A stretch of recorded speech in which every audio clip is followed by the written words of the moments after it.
डाली महंगा को तेल महंगा, पेट्रोल महंगा को गैस महंगा, सस्ता एठी खाली जीवन। सरकार केवल रंग बदलैबारे व्यस्त, मारुचंती कांथरे चून। होउनाही तो किछि नुआ काम, लोक शोइलेणी भोक उपासरे, मुखिया खाउचंती 17 प्रकार व्यंजन।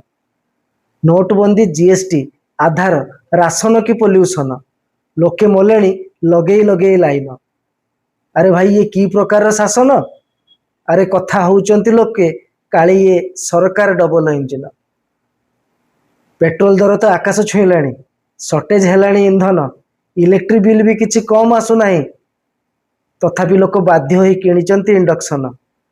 अरे बाबा देख, लोके होउचंती कि हिनी मान, हेले सरकार कहउचंती व्यस्त हुओ नाही, खाली गोटे स्टोव किणिकी रख, मु पठौची किरोसिन, मु पठौची किरोसिन।